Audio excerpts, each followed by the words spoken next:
Hey everybody, and welcome to another episode of the main event, The David Show.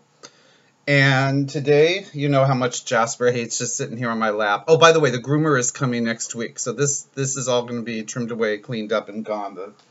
The tear stains on his eyes. I know a lot of people are concerned about that. He's well loved. He gets tear stains, and they're hard to get rid of. I am going to jump right into today's show because today's show is a serious topic. I've kind of hit on it in the past a little bit, but I think it's more important that the people that are not familiar with the gay lesbian community see this. Actually, I think it's important for everyone to see this. And this episode I'm going to title My Non-Coming Out Story, because I go on a lot of YouTube videos, I watch a lot of gay and lesbian transgender issues, and it's always about how they told their mother and father and family and friends and relatives, guess what, there's something I have to tell you, I'm gay or I'm a lesbian or what have you. And then there's the tears and there's like the disowning of the person by their family or the acceptance or what have you.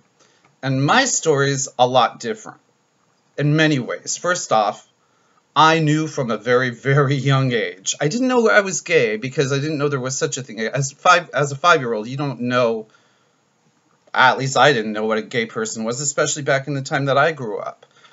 But I knew that I liked boys. Even 5-year-olds get crushes, believe it or not. I knew I liked other boys. I knew that I didn't like a lot of the things, and I'm trying to stay away from stereotypical things, but I'm talking for me, okay? Not for everyone, for me. I didn't like sports. I didn't like a lot of the things the boys liked. I did like Barbies. I did like just anything mostly that the girls liked to do, I liked to do. And I actually have a funny story. I remember I had a very best friend when I was about 6 years old. And now I'm really showing myself to you guys. I'm really bearing it all to you guys with this story. But this is what the show is about. And it's reality. And the truth is, I had a best friend. Her name was Leanne. And we were probably about 5 or 6 years old. Maybe a little older. Maybe 6 or 7. I don't know. Let's say 6. She had... do you remember when you would go to the grocery store with your parents and they'd have those little fake heels for girls that you buy? They'd be like maybe, I don't know, a few bucks. They were plastic. They weren't real, but they were like so a little girl could pretend she was wearing high heels.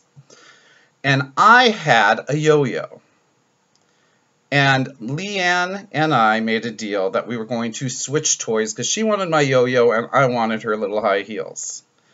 Well, needless to say, as soon as her parents were fine with her having a yo-yo, my parents weren't so hot with me having her little fake high heels. And they made us give them back to each other, and I was really, really, really upset. So I always knew there was something about me that was different from very, very early on. And I didn't know, when I went to like elementary school, I didn't know why the other kids teased me. I had no idea. I didn't know if there was something I said or the way I dressed.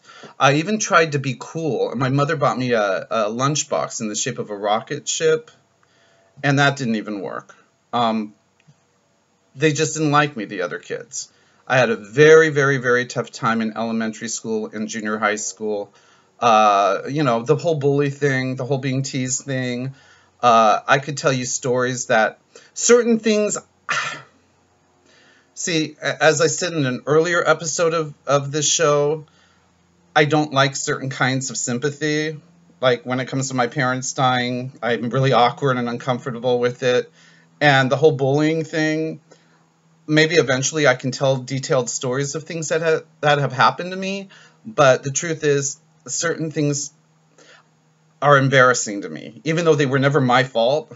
Even though I didn't do anything intentionally to bring any of this onto me. I have a lot of pride. You can ask Pam. You can ask my friend Pam, my sister Pam. I have a lot of pride, and it's hard for me to show certain cracks in me. But let's just say I was bullied and I wasn't liked in elementary school. and I never knew why. Honestly, I never knew why. Until I was about maybe 23, and I got into acting, and I took an acting class with a very reputable actor, whose name I can't remember. That's how reputable. But he was the son of the man that did Candid Camera, whatever his name was. But his name was Durward Kirby, I want to say, and I could be wrong. You can correct me if you know what his name is.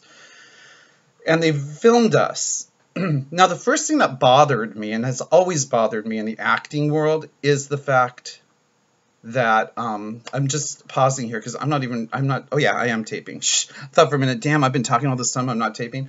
The first thing that really bothered me was that every time we had to do a little skit or an act for this class, it would always be paired off as a guy and a girl, a guy and a girl, a guy, like so stereotypical. I mean, I just wanted to do anything with another guy, even if it was just like a fake commercial or whatever. It just bothered me. I can't explain why. It wasn't a sexual thing. It was just like, why does everything have to be a guy and a girl going on and doing this skit or this film, what have you? The other two things were that the people that he always called up to do things the most were the pretty boys, the pretty girls, and the very old cute couple, the man and woman that were like well into their 70s. If you were like me, average looking or below average looking, then you really didn't get a shot at much. But I remember doing this skit on camera. They filmed us. Okay, so I had never seen myself on camera. I had never seen myself outside of myself. But they filmed it. And then we all watched our performances. And so up came the screen, up came the camera, and up came the skit that I was in. And I kid you not, I saw the most effeminate, gay, female acting person I've ever seen in my life, and that person was me. And that's the truth, honest to God truth. I'm showing a side, like I said, that I've never shown before. I never knew that about me. It's very hard for people to know about them from the outside. And I suggest anybody go on film and film yourself, even if it's just like this, and you can kind of see what other people see, good, bad, ugly, and otherwise. But I remember at 23, after all those years of bullying and teasing and the crap I went through, why? Not necessarily that it was right, keep in mind, but why the kids, especially at that age, were treating me like that. Now, just to make a long story, kind of a shorter story, there were 3 weirdos in my elementary school. Me, the effeminate acting one. There was a guy named Danny Pinkerton, I believe his last name was, who thought he was a Martian. And there was another guy who happened to be my friend, Tony Felix, who drove around an invisible car like this around the recess area. Out of those 3, I was tortured the most. So it was kind of like better to think you're a Martian and better to drive around an invisible car than it was to act like a girl when you're a boy. It wasn't until I was probably 13 or 14 that I found out what the word gay meant. And it reminds me of an episode of The Golden Girls when Dorothy is sick and she doesn't know what's wrong with her, and they finally find out that she's got that the chronic fatigue syndrome. And if you remember, if you watch The Golden Girls, how relieved she was that there was a name to what was wrong with her. So when I found out that there's this word called gay, homosexual, whatever it was like the most freeing thing in my life, okay? It really was, because I knew that I wasn't in limbo. Like, I didn't know what I was. I didn't know if I was supposed to have been born a girl, I was born the wrong sex. I didn't know what the hell I was. But when I found out what that word was, it really was life-changing for me. Then later on, when I was 23, when I saw myself on film and I saw the way my mannerisms, my voice, the way I act, you know, that's the thing with the people that are not part of this community, and some of the people, and many of the people that are a part of this community too, the gay and lesbian community, is I don't purposely act the way I act. Maybe there are some people that do. I'm just me. This is just the way I am. This is the way I was born. I always say to my friends that I really do believe that in every life before this one, I was a girl. And if there's such a thing as reincarnation, okay? And this life is my first life as a boy. I know that may sound nutty to a lot of you out there, but this is my belief again. And this is a test for me in this life because I'm not used to being a guy until this life. That's what I believe anyways. But I want you guys, that's my challenge for you guys, is just sit there and tape yourself like this. You don't have to share it with anyone. Watch it yourself and see what other people see, because that was an eye-opening experience for me. And with that, I want to, I think I pretty much covered that whole thing. And I will revisit the gay, lesbian, bi, transgender questions, answers. I'm not transgender, by the way, but I will answer those questions if you guys have anything to ask. I know I was asked a lot of things about how I met Pam, which I've covered before, but I'll happily go over that in maybe my next episode or the episode after that. I was asked a lot of other things, and I will revisit all those. But this one was important for me to get off my chest because a lot of people just don't understand, and hopefully that helps them. And now on to my complaint for the day.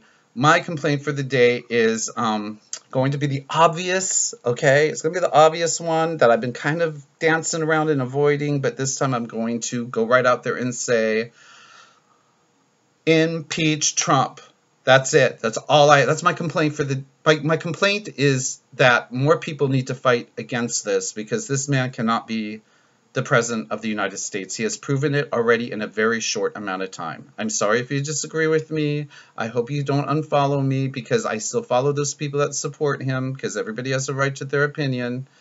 But we got to get rid of him, in my opinion. He's going to destroy this country and it scares me. Okay, my longest video to date, I believe, but I hope it was well worth it, and I'm looking forward to all your guys' feedback. Have a great afternoon and take care of each other, and most importantly, if you have pets, take care of them, and if you don't, get one. Bye.